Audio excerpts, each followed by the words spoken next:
Hi friends, good day. Today I am taking out the 17th problem of our study material, charms material. This is again last class we have discussed about statement of affairs, and then after that I have explained briefly about deficiency account to prove how that has led to the deficiency or a surplus. Whatever the amount you get after preparing statement of affairs, finally a deficiency to members or surplus to members. So that is to be proved by preparing which account, deficiency account, or it also can be called as deficient statement of deficiency. But generally, they will be using depending upon the question that is being given. We need to work out. Okay, my dear friends. So let me. Generally, deficiency account is being asked, but the format is like a statement. Once upon a time, we used to show in a T shape, but now we are going by statement, right? Let me explain this problem. Then this is an important model from the examination point of view. You can expect these kind of problems as 16 marks question, right? And you are having both. Or it can be more than 8 marks depending upon the size of the problem. Okay, so let us not worry about the marks. Let us focus on this now. X Limited was ordered to be wound up on 31st March 2017, on which date its summarized balance sheet was as follows: subscribed capital 10 lakhs, 5% debentures, and interest accrued after adding it is coming to 1,64,000, bank overdraft 25,000. And this is what, and I told you already, secured by floating charge. Secured by floating charge on all assets means it will be taken to list D. List D. And bank overdraft secured by hypothecation of stock means it will be taken to list B. I think you all are aware of it, right? So here this will be taken to list D, and you know that share capital is nothing is mentioned. Equity shares, it will be taken to list G, and bank overdraft, it will be taken to list B, secured by hypothecation of stock. Now goodwill, and you know that goodwill will be taken to list A, estimated realizable value. This is book value, but we have to see estimated realizable value. Buildings, please try to understand. I am writing only where it goes, but actually you know that it is book value. We need to take estimated realizable value to list A. This is important. Hmm? If nothing is been mentioned, book value can be estimated realizable value also. That also you should understand. Building 3,50,000 will go to list A. Plant list A, fixtures list A, stock will be taken to list B because it has been hypothecated. Debtors will be taken to list A. Cash will be taken to list A. And I told you P&L account generally is relating to deficiency statement. That in the last class also I told you we will work out on that. The amounts estimated to be realized are goodwill 1,000, building 3 lakhs, plant 5 lakh 25,000, fixtures 10,000, stock 31,000, debtors 20,000. Now, so just to have in clarity, I'm writing goodwill estimated realizable values 1,000 rupees. This is estimated realizable value. This will be taken to um, statement of affairs. Building 3 lakhs.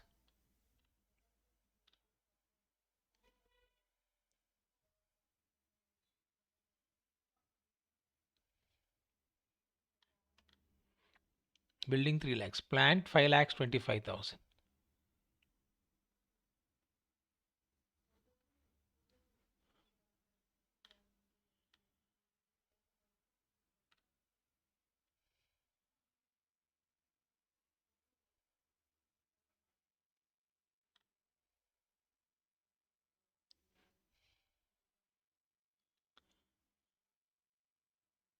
Stock 31,000.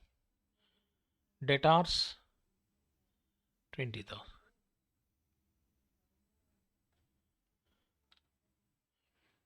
Okay. So goodwill 1,000, building 3 lakhs, plant 5 lakh 25,000, fixtures 10,000, stock 31,000. This is estimated release value will be taken to either list A or list B. This is important, right?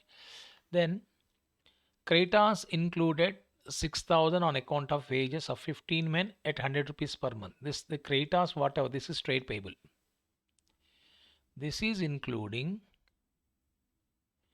the trade payable is nothing but creditors here. This is including wages of 15 men at 100 rupees per month for 4 months. Per claimant it can be 20,000 we have learned. But here it has been given 15 men at 100 rupees per month for 4 months. So 15 men 100 rupees per month for 4 months means it is okay. 100 into 4, 400 rupees. 400 into 15, 6,000. That's okay. So this 36,000 rupees is including 36,000 rupees is including amount due to workers, amount due to wages, amount for wages, mean to due to workers. And then 9,000 being the salaries of 5 employees at 300 rupees per month. We have seen already amount due to workers, amount due for salaries can be taken as preferential creditors. We have already learned about it. So, and he's saying that 9,000 being the salaries of 5 employees at 300 rupees per month for the previous 6 months. 9,000 being the salaries of 5 employees at 300 rupees per month for previous 6 months. So, per employee to 20,000. So, per month 300 is okay. But 6 months will not be taken as preferential creditors. When you look at preferential creditors here, one is wages is clear. Just for explanation I'm writing, you can copy down later on. That I'll when you work out the problem, just listen to me. So then what is that we need to do? 5 employees, 300 per month into 4 months you have to calculate. Take it 5 employees into 300 into 4. It is coming to 6,000. So salary is also to be taken as 6,000. Why? The reason is that 300 per month, 5 employees, not for 6 months. We need to take for 4 months. Then what about remaining amount? Remaining amount will become unsecured. This is preferential creditors. Amount will become unsecured. Rent for go down for last 6 months also included in creditors. This is creditors included has been given. So rent for go down for the last 6 months will not be taken to preferential creditors. They are not preferential. We have learned that which items will come under preferential creditors. We have already learned that. I have already shown that in our textbook, charms material. You go back and see that. I already explained it here, which is not there, my dear friends. Rent for go down is not there. Rent for go down then will become unsecured creditors. 3,000. Income tax deducted out of salaries of employees. That is preferential creditors. Income tax is preferential creditors. 1,000. Directors fees. Director fees is not to be included. Director fees is not preferential. Preferential means when companies goes for liquidation, at least you need to make a payment to those people who are really relied upon the company, or statutory dues, and or we can say government dues. I repeat quickly whatever we have learned. Preferential creditors including government dues, wages and salaries, employee contributions under ESI, and then we got leave salary of employees, um, then compensation to employees, due towards employee welfare funds, expenses of investigation payable by the company. In this we don't have director fee, we don't have what is that called as the rent, landlord rent. So now these items secured is okay. Preferential creditors include. So what we need to do, preferential creditors amount to 13,000. This will be taken to preferential creditors 13,000. This will be taken to where, my dear friends? List C. Preferential creditors will be taken to list C is 13,000 rupees. Okay. Then comes, after taking the preferential creditors to list C, we are also having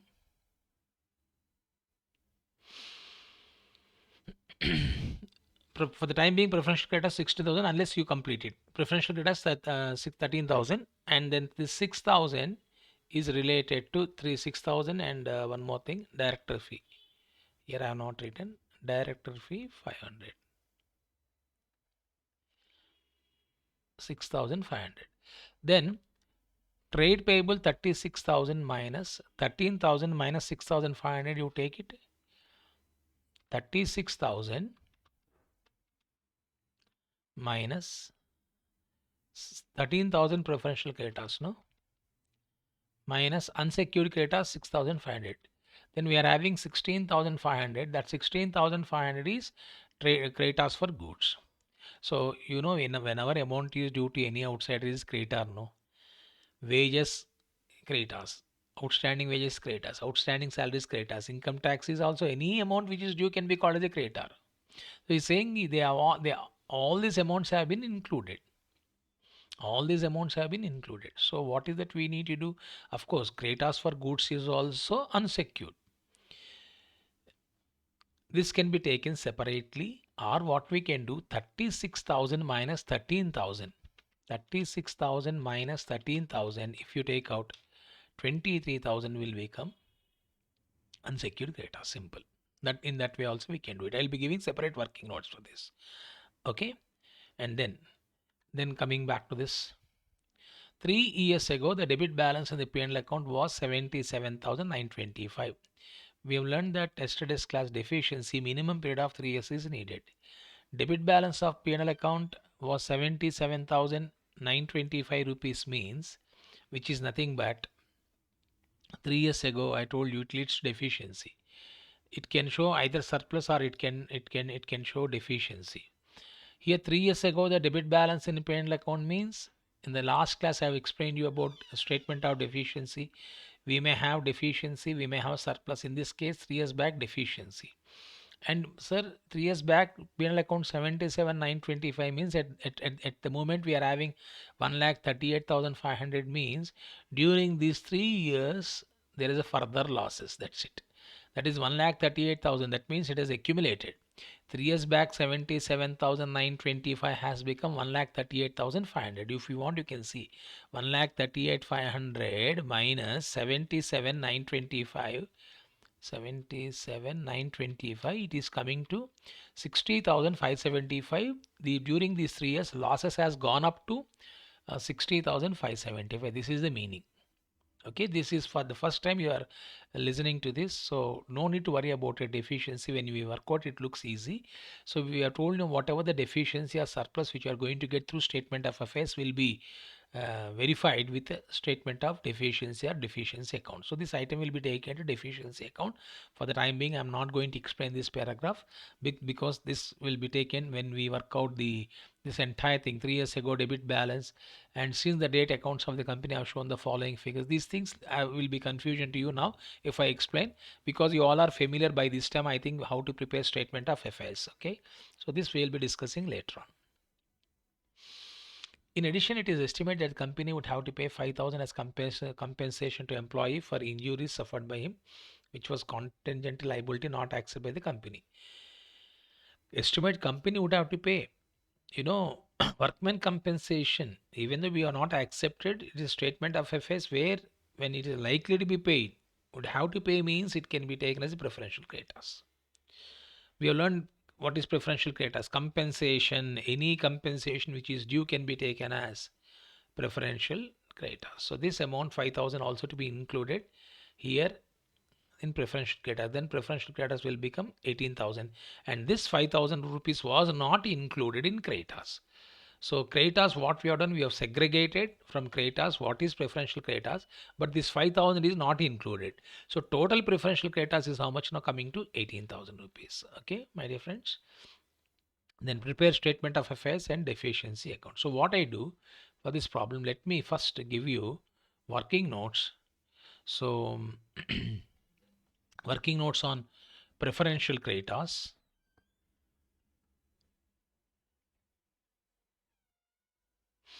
I'll also do one thing, as since I've explained you in the one of my previous class the preferential creditors in simple words.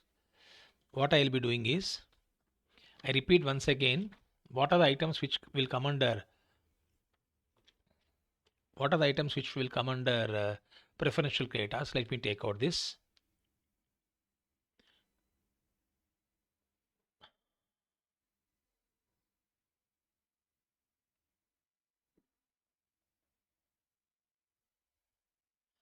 Side headings. It will be easy for you to remember. What are the items which will come under preferential creditors? Point number one.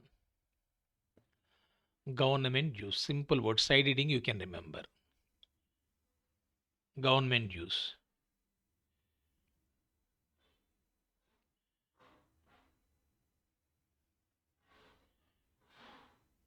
Within period of 12 months. To whom? Government dues here. Government dues means central government, state government, local authorities.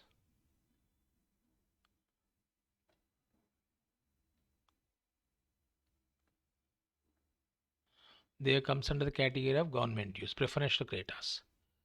Wages and salaries.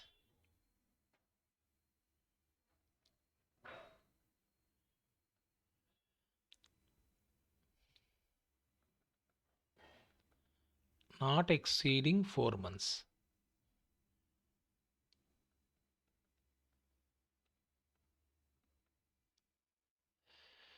Not exceeding 4 months. This is one thing prior to winding up, you remember. Prior to winding up means I have taken today. They decided to go for winding up. 12 months from this date, preceding 12 months. This is government dues. Similar, not exceeding 4 months prior to winding up.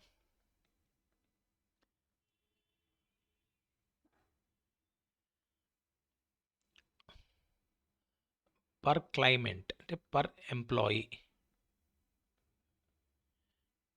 Amount will not exceed. Amount will not exceed 20,000.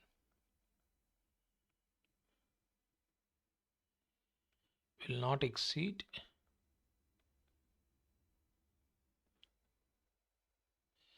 20,000. See, for 4 months, amount will not exceed 20,000. This is third point. Wages and salaries due. Third, leave salary.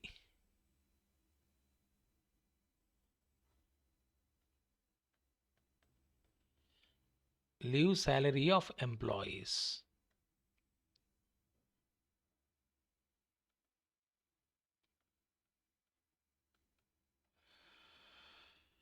Okay, due. Or accrued holidays.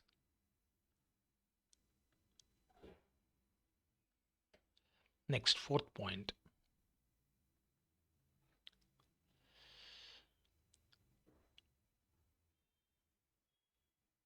Employee contributions.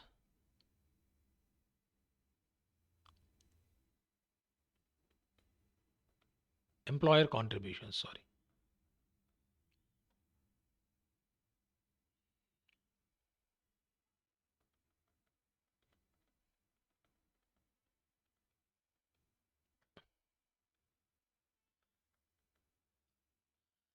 Under ESI Act. This also will come under this. Then fifth,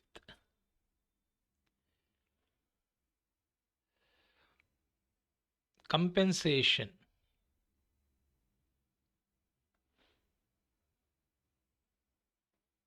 Compensation to workers under Workmen Compensation Act.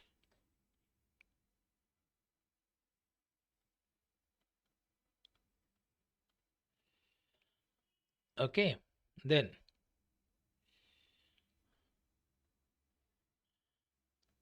amount due.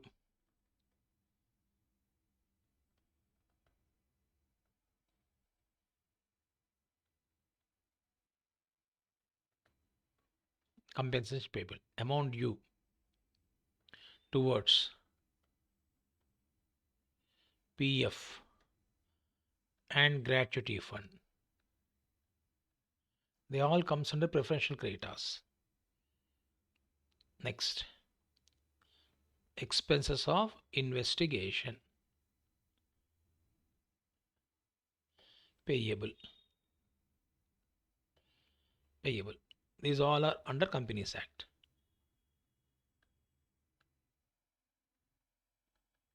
So these 5 headings you should remember.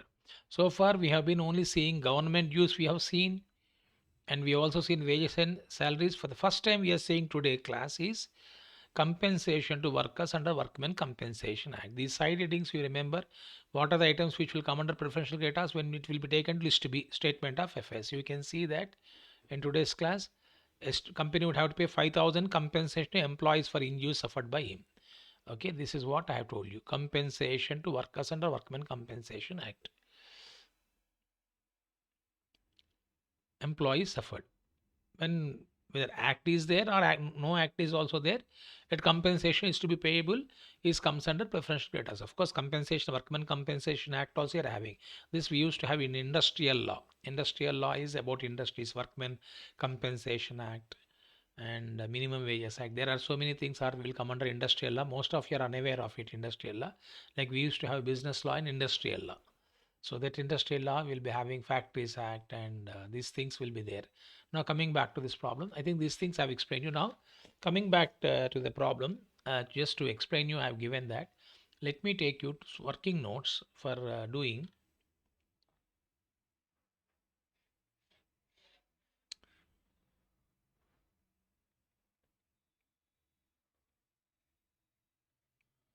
working notes. Number 1,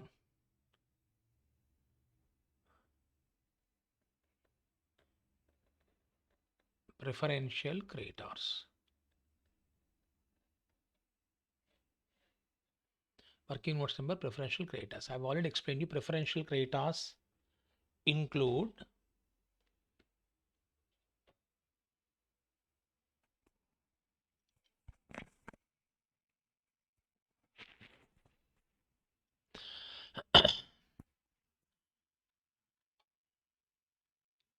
I've given you already wages,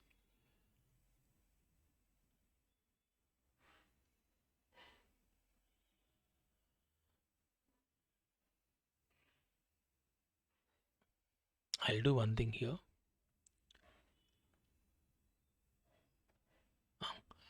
Wages 6,000. How many employees are there here? 15 men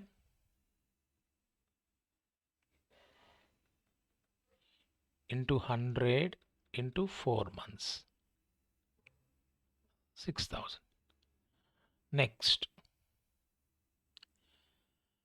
salaries.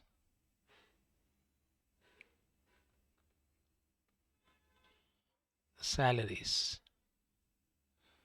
5 employees, 300 into 4.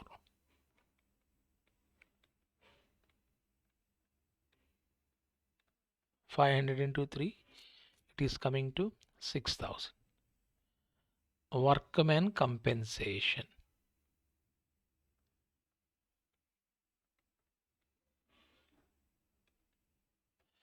Workman compensation has been given here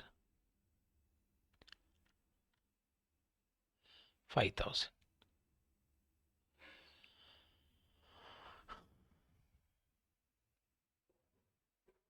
So workman compensation is 5,000. So it is therefore it is coming to preferential creditors is coming to 17,000.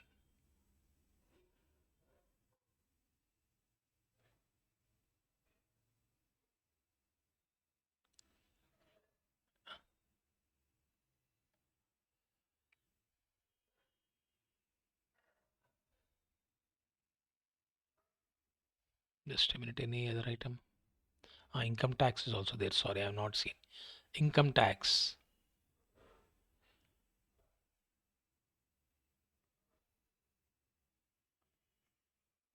And workman compensation, I'll write. I've already explained income tax. Do you also there? No? Income tax 1,000.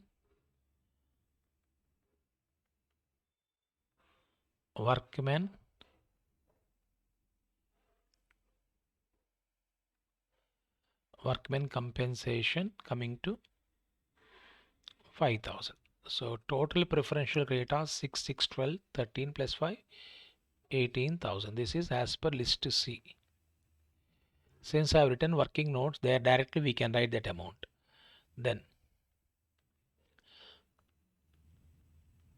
unsecured creditors. Unsecured creditors.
I think there is some issue. Whatever I have written has gone out, I think.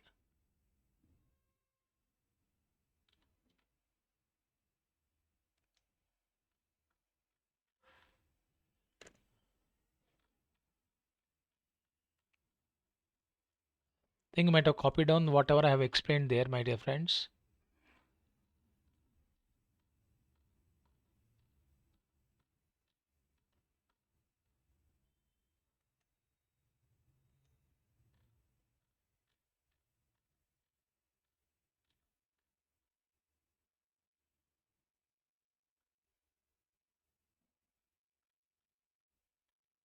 Okay.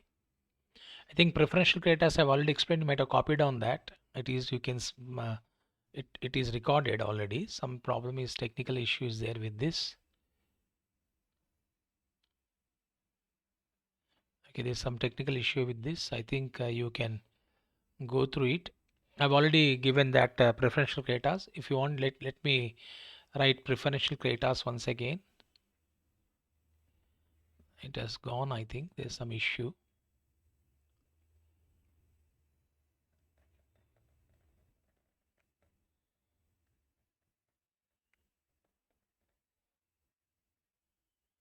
As per list C, point number 1, wages I have already explained you. 15 men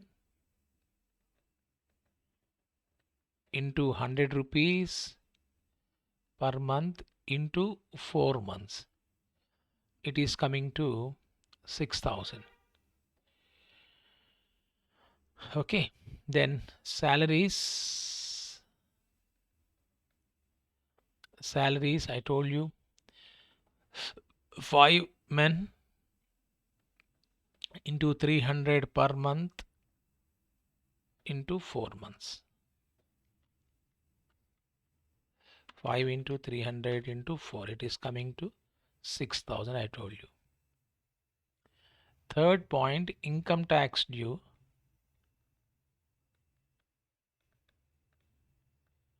1,000. Then fourth point I told you, workmen compensation.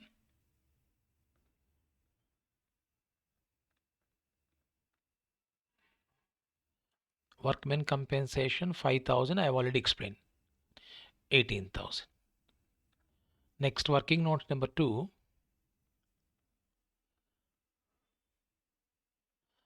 Unsecured creditors. Unsecured creditors. In unsecured creditors, we got the information like this. Rent of go down 3,000. Director fees. These two comes under unsecured creditors only. What I do in unsecured creditors, what I am writing here.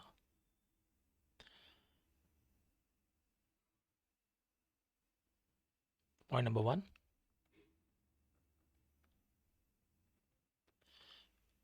Rent to a landlord 3,000. Then director fee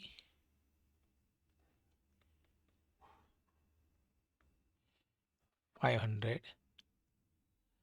and other creditors. So other creditors, how to get, if you look at the problem actually, sundry creditors is 36,000, no? So 36,000, what I am doing, other creditors 36,000 minus, this is included, no? 1 is included, 2 is included, 3. Of course, this workman compensation is not included.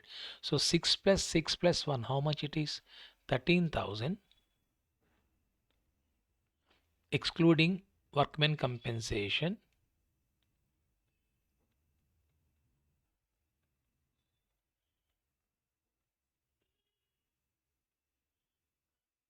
Why? Because workman compensation was not included in creditors. Why I am writing to find out other creditors. Then minus 3,000 minus, I'll do one thing otherwise.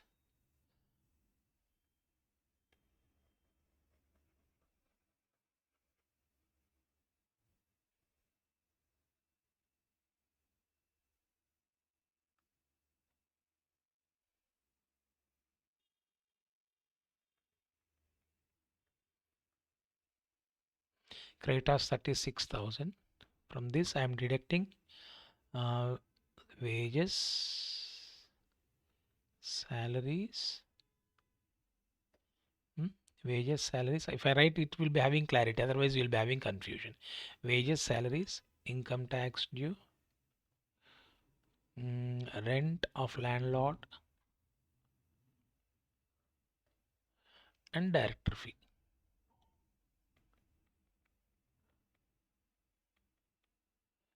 Wages 6,000, salaries, only I am talking about preferential creditors. Preferential creditors, no?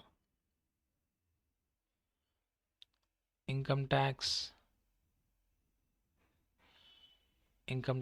is 1,000, rent to landlord 3,000, director fee 500. Let us deduct these things.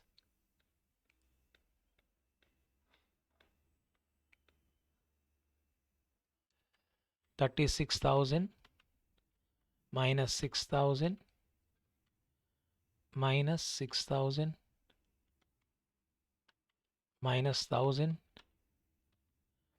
minus 3,000 minus 500. It is coming to how much? 19,500 will come under the category of other creditors.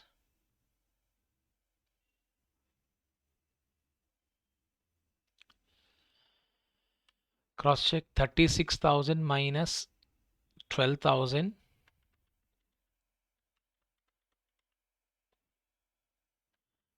minus 1,000 minus 3,000 minus 500. It is coming to 19,500. 19,500. So other creditors 19,500.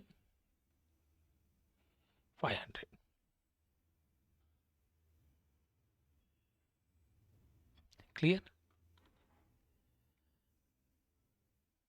Other creditors 19,500. Now it is coming to 23,000. So now the question is that, please remember, I am writing note.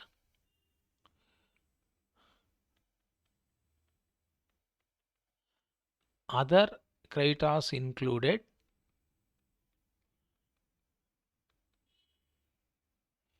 salary due to wages, salary due to employees to the extent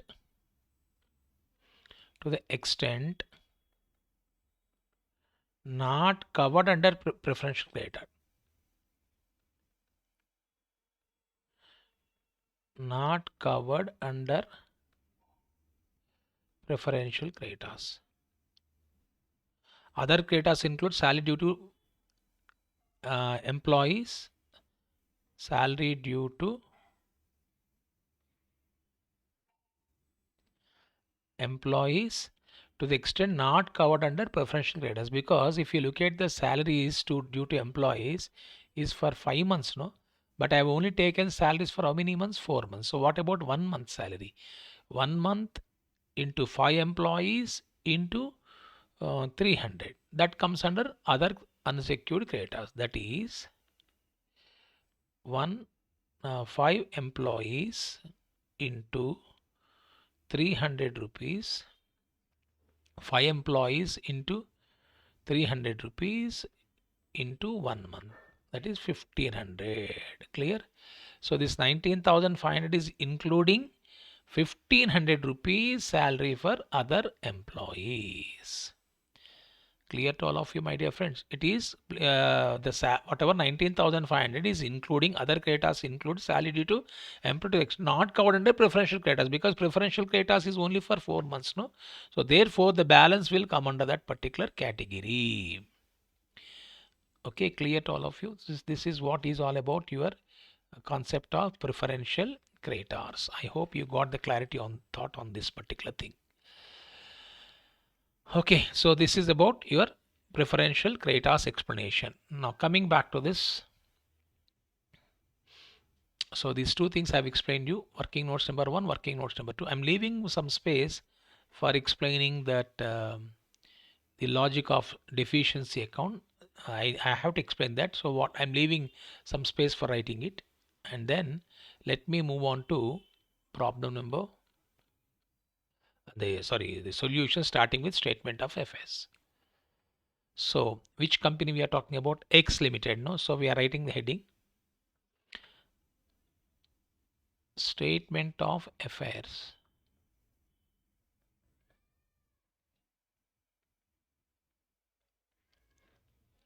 Better write in brackets in liquidation. At the point of liquidation, we are preparing statement of affairs of X Limited on 31st March 2017.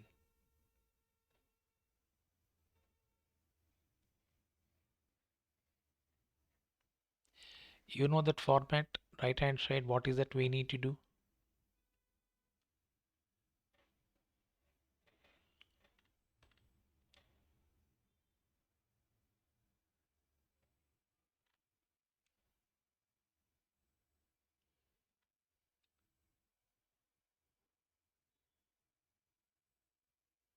I hope you all are following concept of preferential creditors. Anything which won't be there.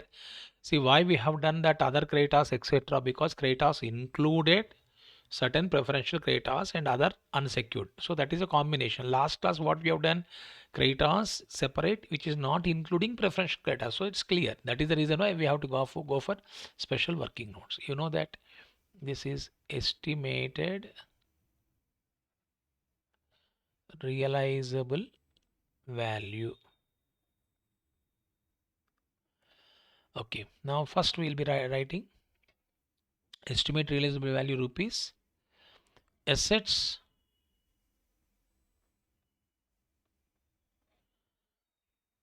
not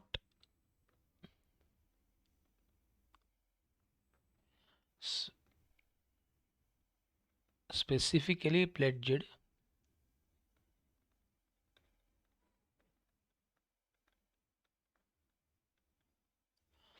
as per list A. Let me start first with current assets. I told you current asset better start with cash. I have told you for cash there will not be any estimated realizable value, it will be same.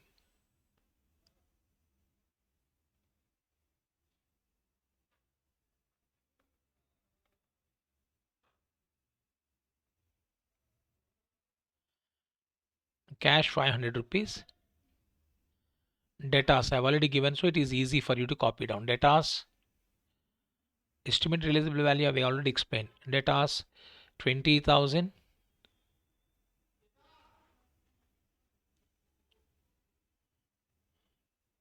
Then stock I told you will be taken to list B. Then after that we are having fixtures 10,000.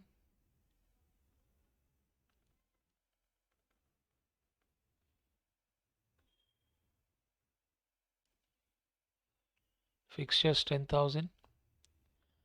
Plant 5,25,000.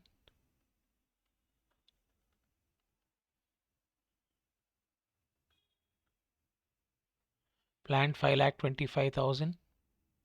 Then comes building 3 lakhs.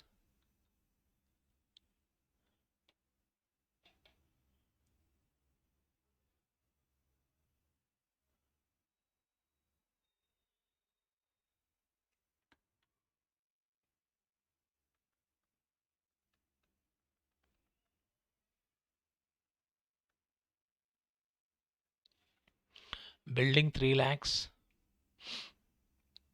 Then we are having goodwill 1,000.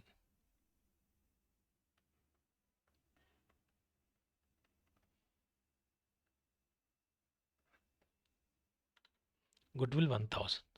Then you can go for totaling of it. Take the calculator. See this. 500 plus 20,000 plus 10,000 plus 5,25,000 plus 3 lakhs plus 1,000. It is coming to 8,56,500.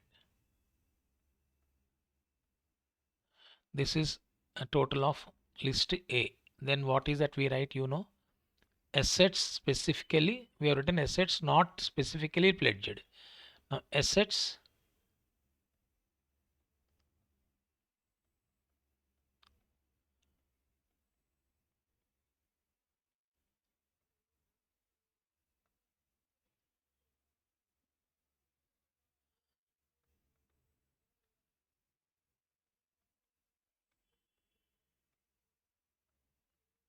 specifically pledged as per list B. Here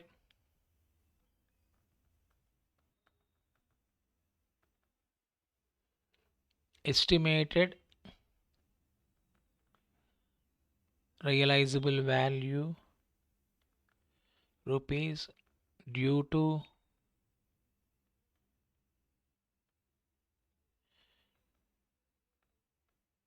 secured creditors rupees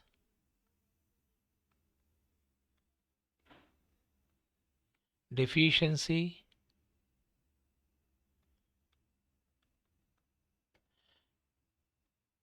ranking as unsecured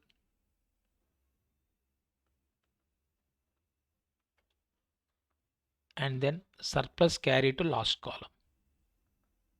This is format compulsory. You may have deficiency or surplus.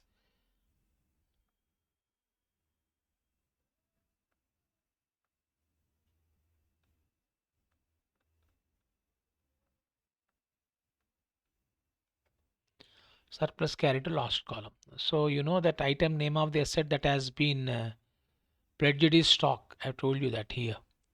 Bank order secured by hypothecation of stocks. What is the realizable value of stock? 31,000. And what is due? Bank order of 25,000. So we are having surplus. Last problem also, last class we have seen. Prior to that we are having deficiency. Last class also we have seen there is surplus, the same thing, 6,000 rupees. Last class also we got the same thing, no? Okay, now here we are writing last column in the 6,000 will be written here. Estimated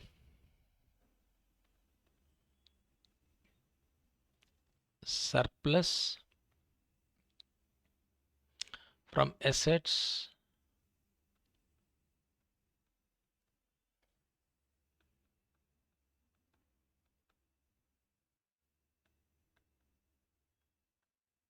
specifically pledged. If you add 6,000 to that amount, it will be 8,62,500. Here what is that you are writing? Estimated total assets available after clearing the due to secured creditors. That is the meaning. Estimated total assets available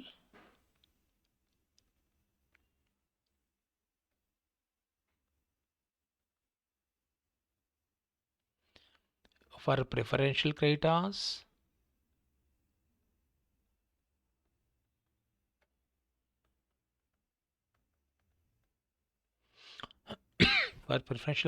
comma, debenture holders, debenture holders and unsecured creditors.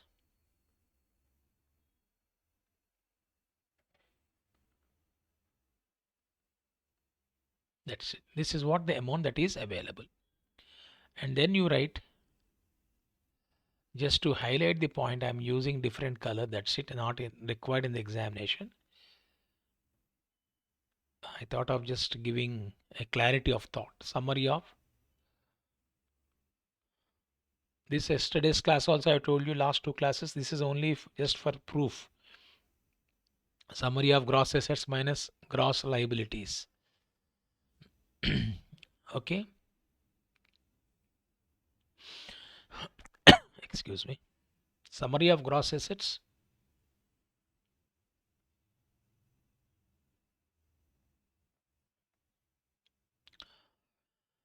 Gross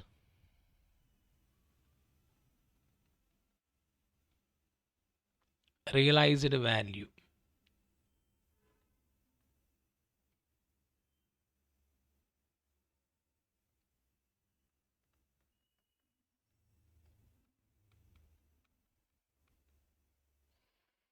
Assets specifically pledged.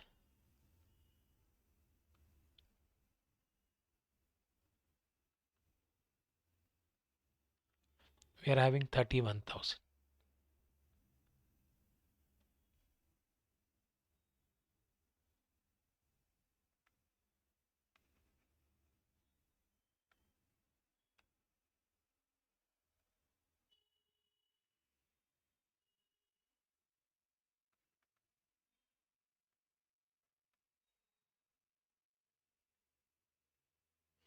Gross estimated realized value of assets specifically pledged 31,000. Other assets,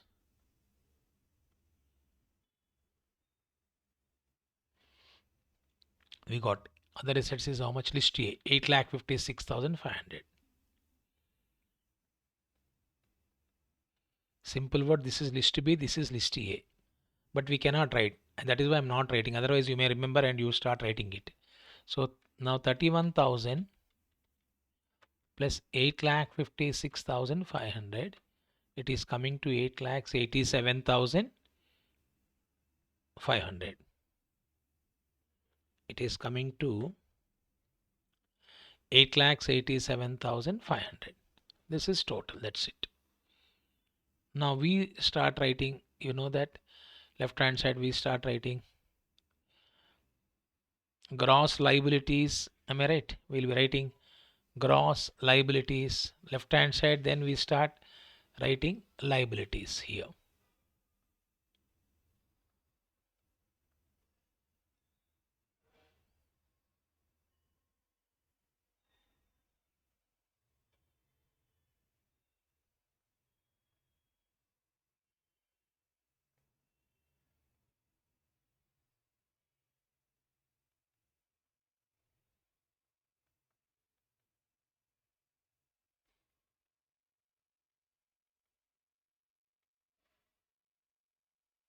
This I told you just for verification, cross verification. I told you summary of gross assets minus gross liability is equal to efficiency or not. So this will continue.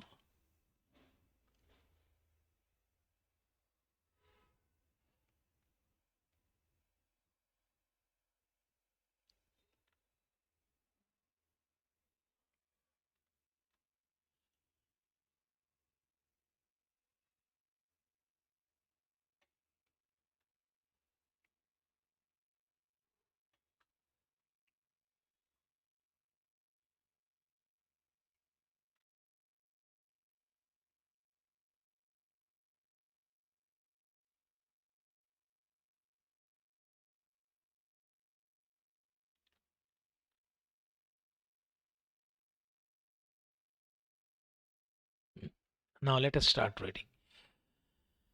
Then we'll be starting with first here secured creditors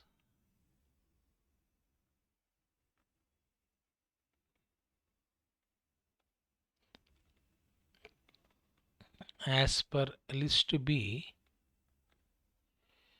to the extent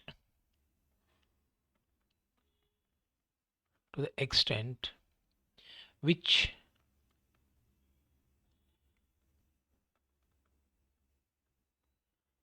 claims are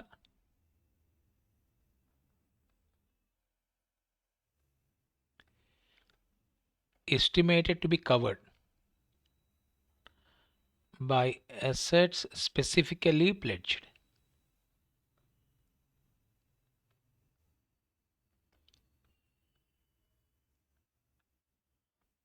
It is coming to 25,000 rupees. Secured creditors as per list B to the extent which claims are estimated to be covered by assets specifically pledged. And this already has been adjusted from here, so that is why I'm not writing. The reason is summary of gross assets when you're taking even the asset that has been pledged, and that is why we are taking gross liability, but this will not be taken the outer column. The reason is that has already been adjusted from this list B. But then why you are writing only for cross checking? Summary of gross assets minus gross liabilities is nothing but deficiency or surplus. So then coming back to this preferential creditors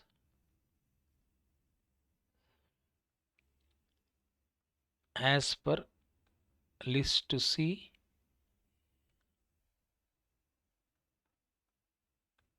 we already done working notes for that. Working notes number 1, we have done that. Working notes number 1, what is preferential creditors? We got 18,000, no? Working notes number 1, 18,000 we got.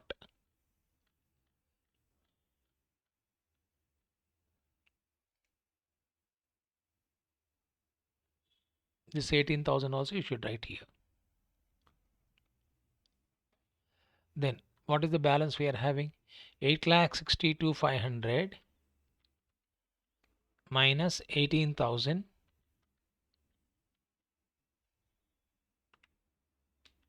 you will be getting 8,44,500.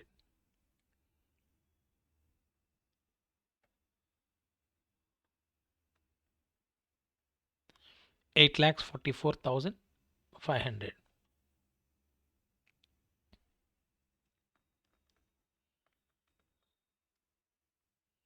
Estimated balance of assets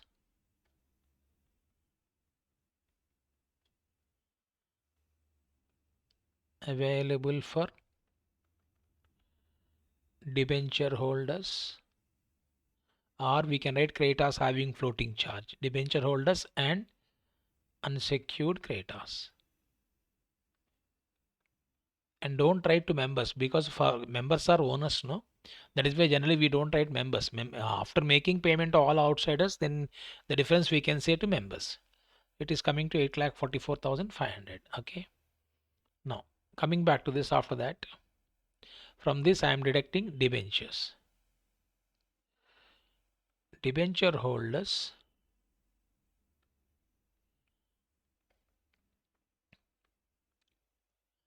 as per list D. Simple words, secured by floating charge. Floating charge means charge on all assets, secured by floating charge. You can see that here debenture holders including interest coming to 1 lakh, accrued interest also to be paid. Whatever the interest that is paid, that is due, that has to be paid. So 1,64,000. It is coming to 1,64,000. The same amount here also I am writing 1,64,000. Debenture holders as per listed is secured by floating charge 1,64,000. Deduct this 8,44,500 minus 1,64,000. It is coming to 6,80,500. 6,80,500. Now this is what we have seen in the last class also. Estimated surplus as regards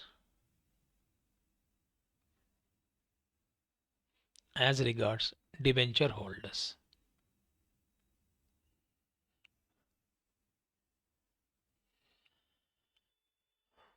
As regards debenture holders.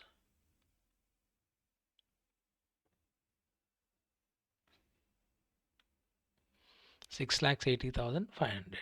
Okay. Now then comes unsecured creditors.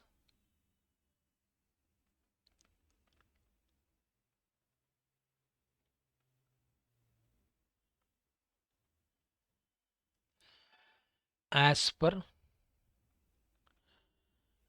list E. For this also we have done working notes number 2.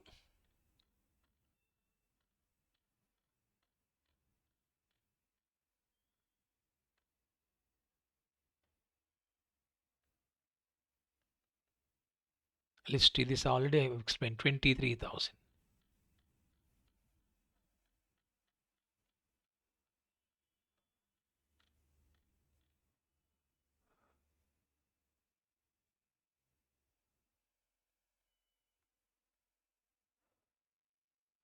$23,000 minus 26 lakh 80,500 minus 23,000.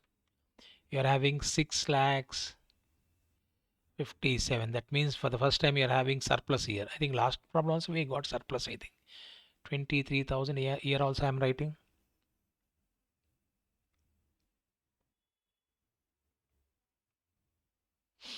Okay. Now here I am writing estimated surplus as regards creditors.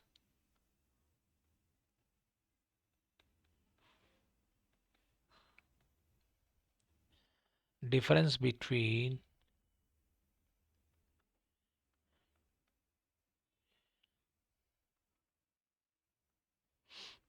gross assets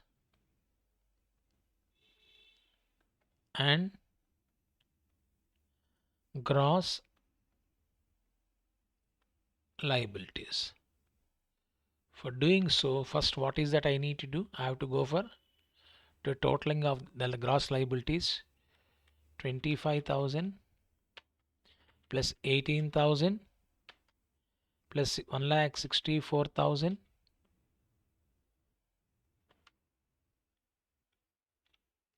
plus 23,000. It is coming to 2,30,000.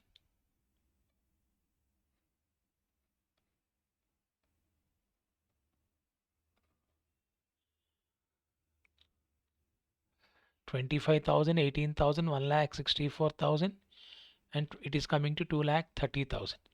Now 2,30,000, and you can see we got total 8,87,500. No, it is coming to 6,57,500. It means our total is correct. Just as I told you, cross verification, gross assets and gross liability. This is only an indicator that it is correct. Okay, so this is how you have to work out. So now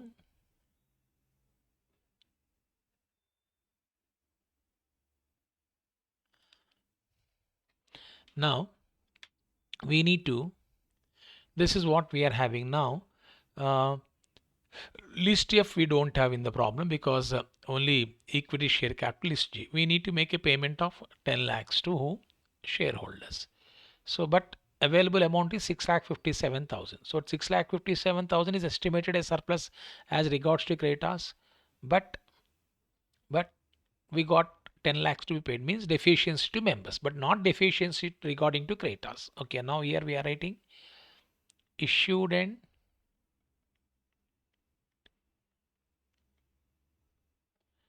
called up capital.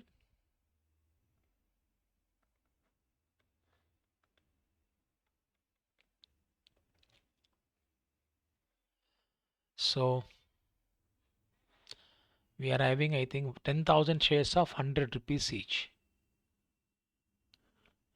10,000 shares of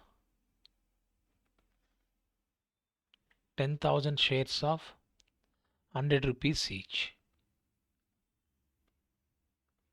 Fully called up. We don't have any calls in S, therefore fully called up and fully paid up.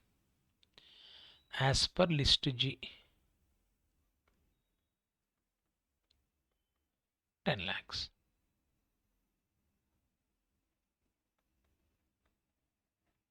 If you take out, you'll be getting negative amount. Uh,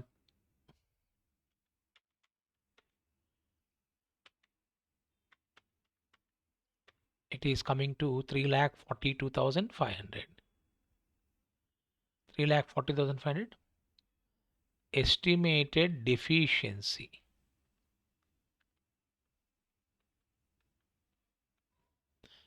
As regards to the shareholders or members in future for this chapter is called as contributories.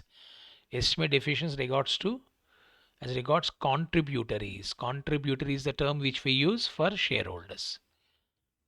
Contributories means here members are, don't write in the examination this brackets whatever I'm writing, shareholders. That's it. Now this 3,42,000 and this 3,40,500 is to be proved by preparing deficiency account. In fact, he's asking us to prepare deficiency account also. You can see that somewhere it has been mentioned.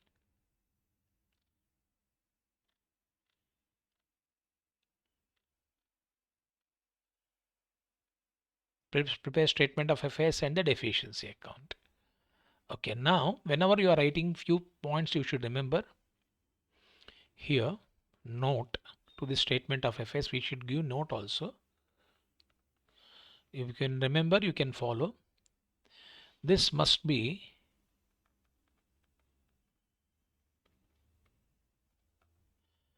read subject to following.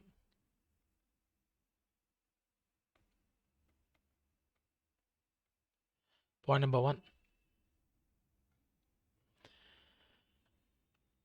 There is no unpaid capital.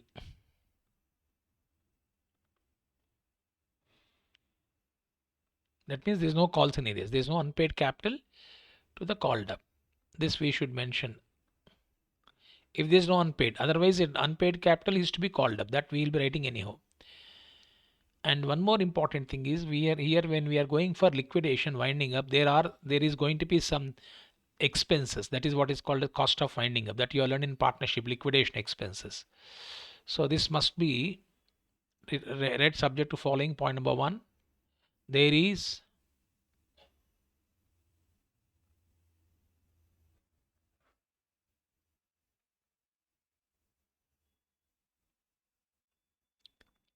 point number 1. And also, as I told you, the estimates are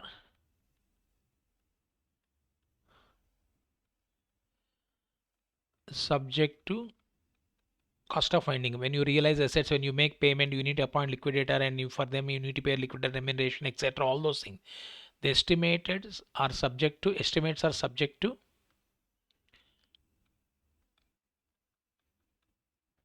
cost of winding up.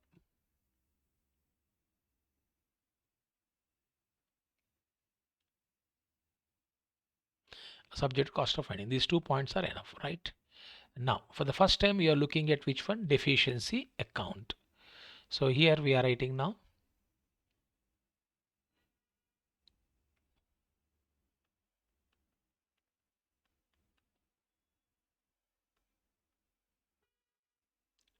List H.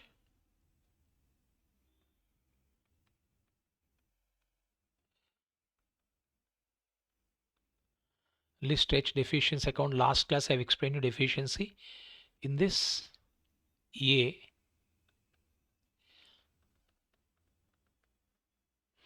items contributing to deficiency.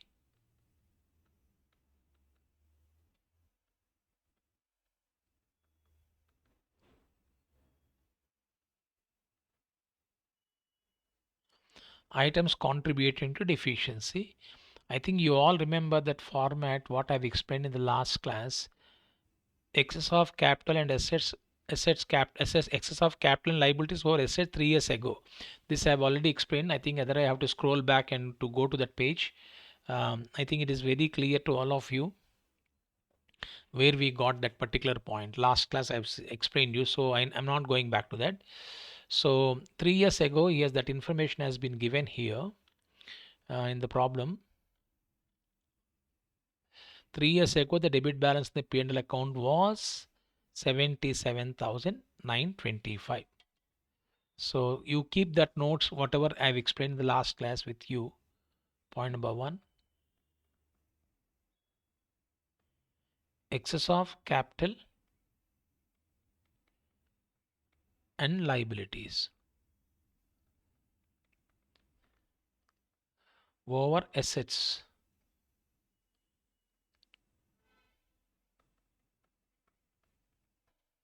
Three years ago.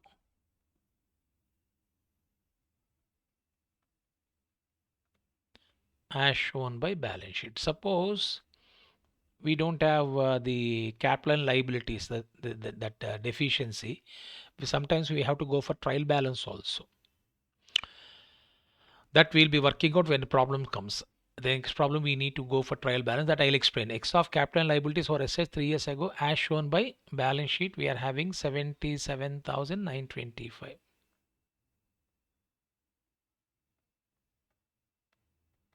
I think for everything you need to put amount in rupees.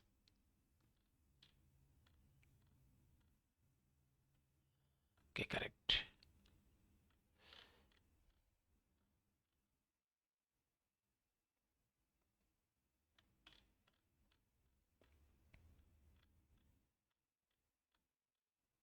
$77,925, this is given.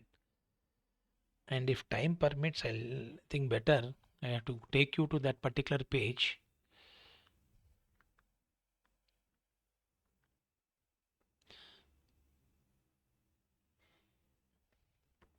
Page number 84, if you got, you can take that.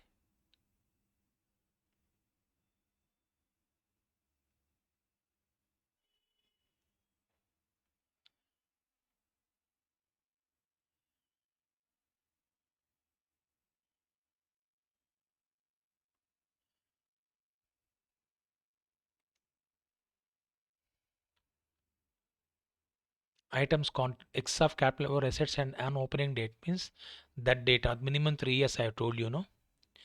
Next, this format, entire format you need to copy down here. Second point, net dividend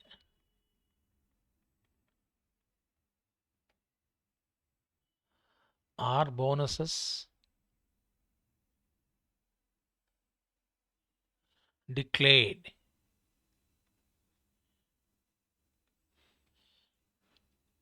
When you keep on practicing, you will be able to write it. No need to write exactly, at least remember the side heading. Net dividend or bonuses declared during the period. We don't have any dividend are declared in the question so far we have seen. Then net trading losses after charging depreciation, taxation, interest on debentures, etc.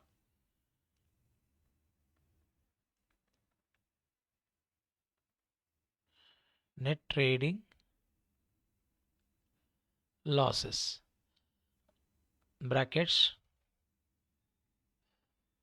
after charging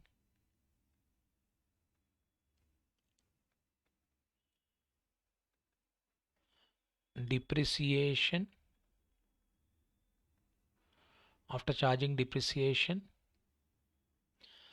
comma, taxation, interest on debentures.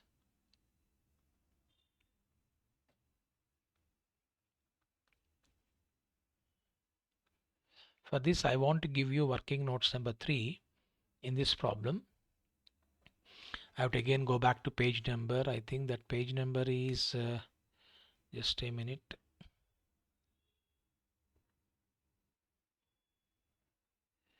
92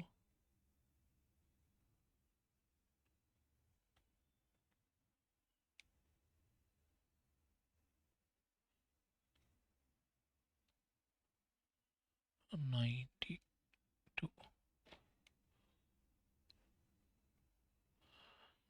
Here we got 3 years data. Have you noticed? Electricity, water charges, debenture interest, bad debts, salaries including of deduction of taxes. Okay, we need not worry about it. This is what 80,990 is the expenditure. Gross profit minus expenditure. You can take the calculator. 80,900 minus 80,990 minus 65,000. It is coming to 15,990. You can, if you want, you can cross check.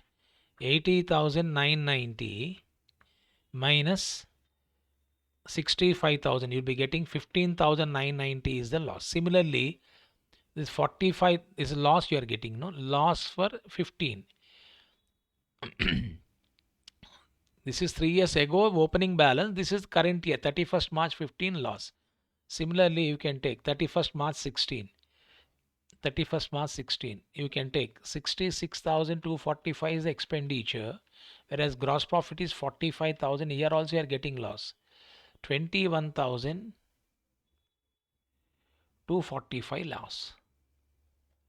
And you can see here, third year, 63,340 minus 40,000. From this, if you deduct this, this is the loss. From this, if you deduct this, you'll be getting the loss. These two items. This is total of expenses, no? So GP, total of expenses, you'll be getting loss. So no need to look at these things. Leave it. No need to look at these things. Simply, this is just to confuse you as given. Just look at this. 21,245. Now, 63,340 expenditure. Gross profit 40,000. So you are getting 23,340. No. Now you do one thing. You add these 3 years losses. 23,340 plus 21,245 plus 15,990. It is coming to 60,575 during the 3 years losses amount to. So net trading losses after charging depreciation, etc. It is coming to how much? Total losses 60,575. Net trading losses for 3 years. This is 3 years back, 77,925. During these 3 years, this is what the losses. So this is what items leading to deficiency, because losses are accumulating, the deficiency will be more. That is what we want to convey to them. We want to communicate them. It's a cross checking. 60,575. One more logic I'll tell you. This is opening loss, no? This is 3 years losses. So you add one thing just to cross check. Plus 77,925. It is coming to 1,38,500. No, you look at the balance sheet.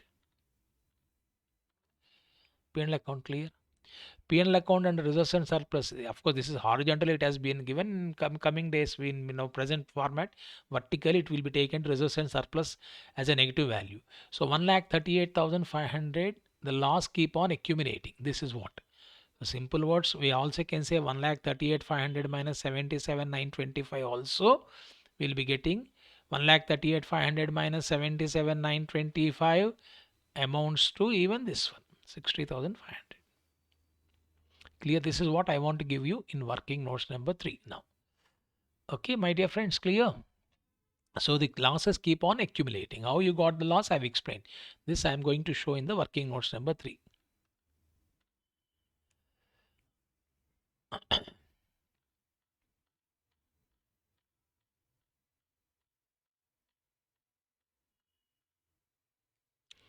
Trading losses. Trading losses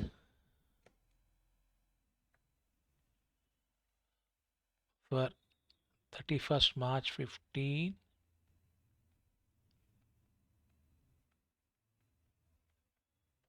31st March 17 is gross profit minus total expenditure. So 31st March 15, 31st March 16, 31st March 17. You have seen this. 65,000 is gross profit. Here 45,000 is the gross profit. Here 40,000 is the gross profit.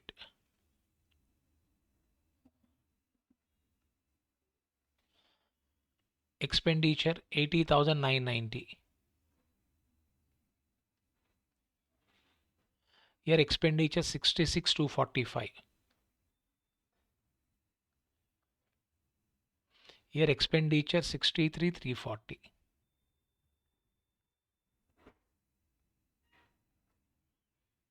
We can see 65,000 minus 80,990. It is coming to 15,990. Then 66,245 minus 45,000.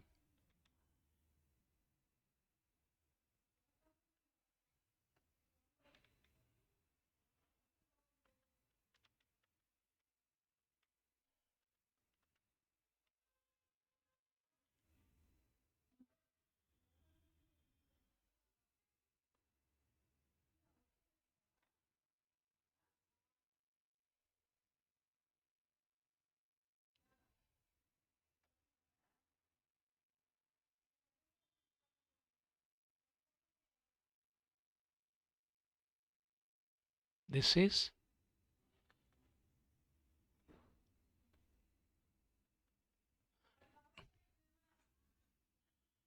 therefore net trading losses for last 3 years is equal to 15,990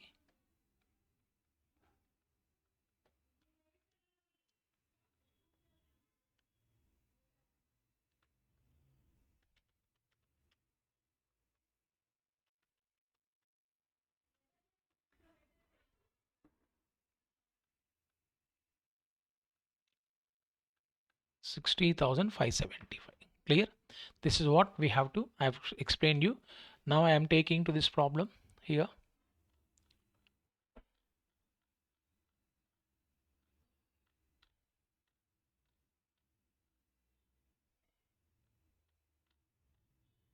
$60,575 working notes number 3.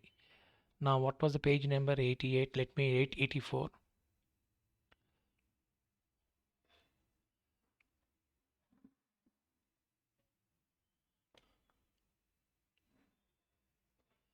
Then after that, this one, losses other than trading losses. Here I am writing losses other than trading losses written off, for which a provision has been made in the books during the same period. The same thing I am copying down.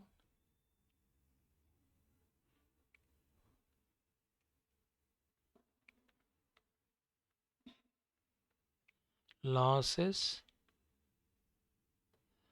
other than trading losses.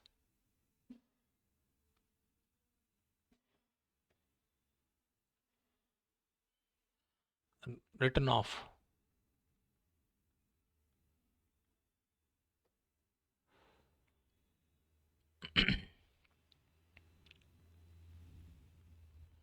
We don't have anything. Our provision has been made.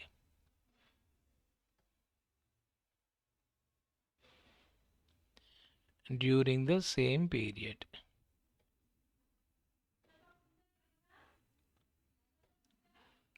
Nil. Now fifth point, you can see here. Estimated losses now written off for which here income tax, penalty, excise duty we don't have in this problem. This I will explain. Now loss on realization of assets. Estimated losses now written off for which provision has been made for the purpose of preparing the statement. Same thing you have to copy down.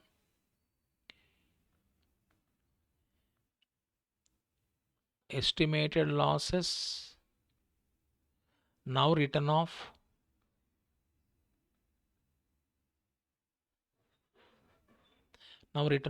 for which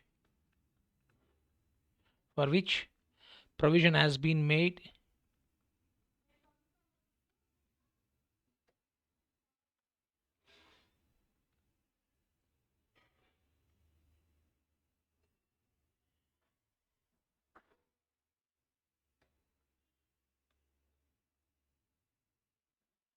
for the purpose of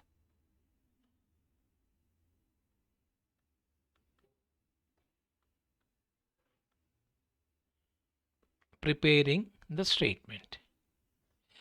This is nothing but the difference between the asset that has been pledged, and these things that I will be explaining here. Again, I have to go back to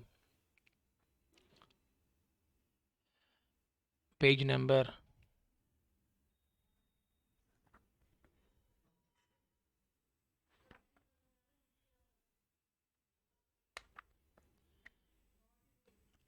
93.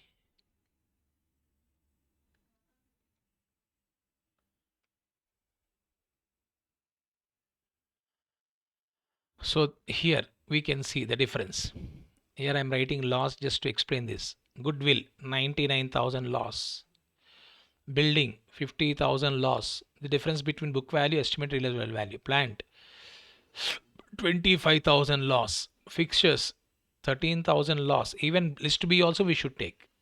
Even list B is specifically pledged also. That loss also we should consider here. 7,000 loss. 5,000. These losses will be written here. That is what I am coming here. I'm writing here rather. So let me start with first goodwill 1000. You'll understand, I think. Goodwill 1000. If you want, you can write difference between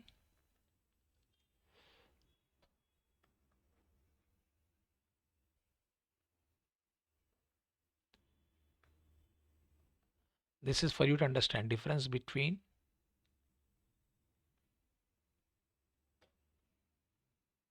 profit will go to the downside, items reducing deficiency. But here we are only talking about losses.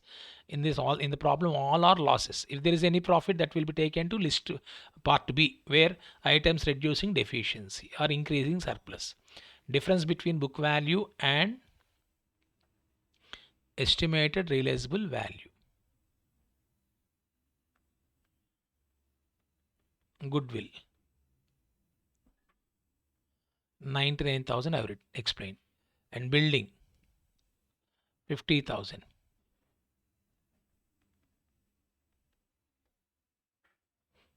For this also, if you want, you can go for working notes, but waste of time. Plant 25,000 I have written already.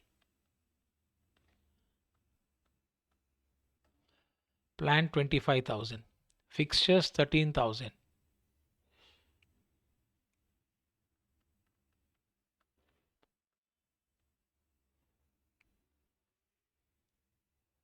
Fixtures 13,000. Stock 7,000.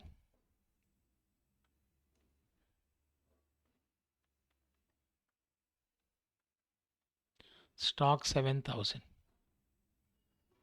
Debtors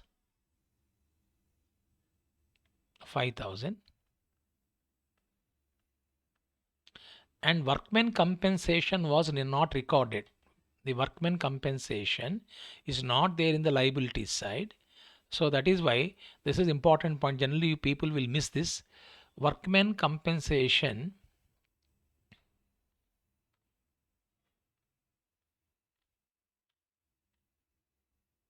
in addition to estimate that company would have to pay 5,000. This is contingent liability actually. The contingent liability was not provided. So whenever we are having an item of contingent liability, it should be taken to both statement of affairs and deficiency under double entry system. Simple words. So this is what important. Workman compensation was not there in the balance sheet, so that is why it is a liability, unrecorded liability, simple one. Workman compensation is unrecorded liability. Unrecorded liability, since it is not there, I am writing here. Workman compensation 5,000. Clear to all of you? Now you can go for totaling of this because it is not there in the balance sheet. If you don't write, deficiency will not tally. 99,000 plus 50,000 plus 25,000 plus 13,000 plus 7,000 plus 5,000 plus 5,000. It is coming to 2 lakhs 4,000.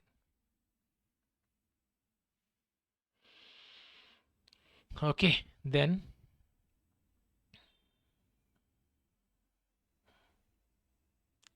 come back to page number 88.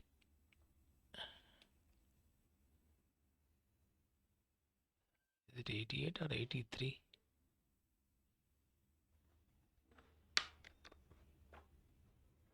84, sorry.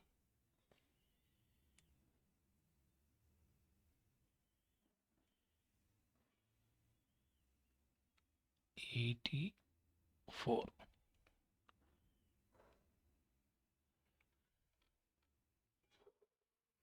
That's other items contributing deficiency is nil.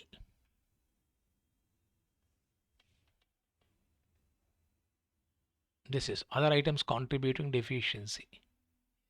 Fifth point is completed. Sixth point. No need to worry about slowly. If you practice, you'll be able to do it. Other items contributing to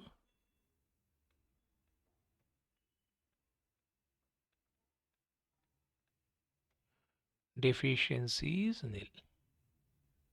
So this is total A.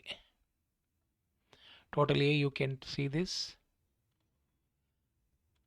60,575. We are having 77,925 plus 60,575 plus 2,04,000. It is coming to 3,42,500. Look at this. Items reducing deficiency. X of assets. Either you have only deficit or surplus. We don't have this in this problem. Net trading profits. We don't have net trading profits. Profit and income other than trading profits. Profit on sale of assets. We don't have. Other items reducing deficiency. Profit on relation of assets. We don't have. So here items reducing deficiency is nil. So no need to copy it and waste of time. So I'm not writing. Otherwise 7, 8, 9, 10 point I would write. Now what I am doing here is B, items reducing deficiency is nil. Items reducing deficiency is nil. Okay, now here ultimately what is that we need to do? Deficiency as shown by statement of affairs. C.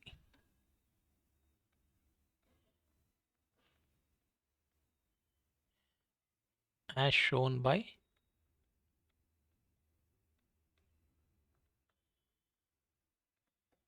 statement of affairs is the difference between A and B. In this case, A, this is total A. Total B is nil. So therefore 3,42,500 minus nil.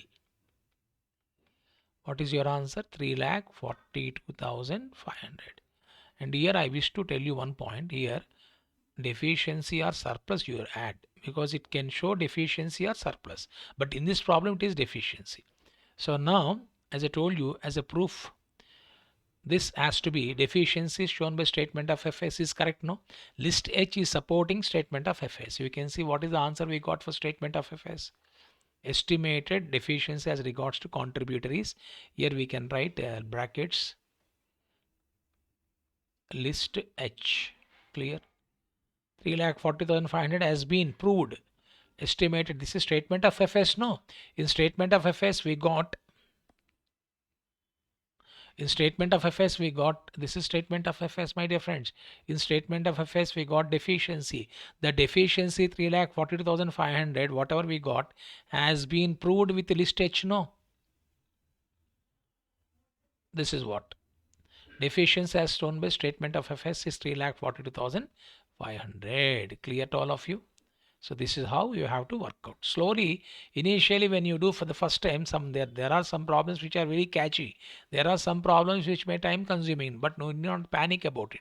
You need to spend some time. The group 2 is about your memory power. Group 2 is about your memory power. How memorize, like bank accounts you have seen, format, and everything is about your format only. Bank account, non-banking, remembering formulas.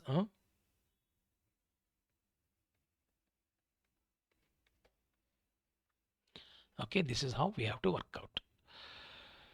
So I hope you got clarity of thought on this problem. So please practice it again. Few more things we discuss in the next class. This is about deficiency as shown by statement of FS. Everything I've explained. I think you got the sufficient time for you to copy down. And this is your answer. Okay, my dear friends. So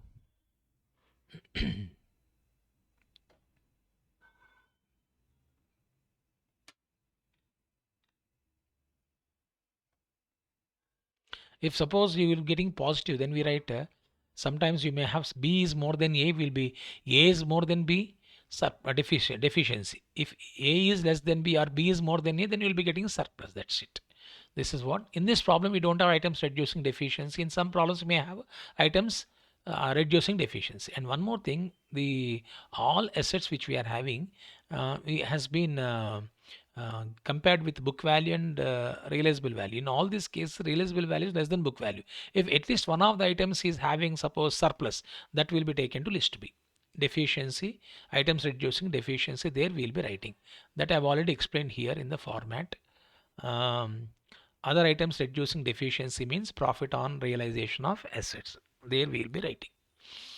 Okay, so we conclude this session today and we continue our discussion in the next class. Please keep on practicing, right? Good luck. God bless you all.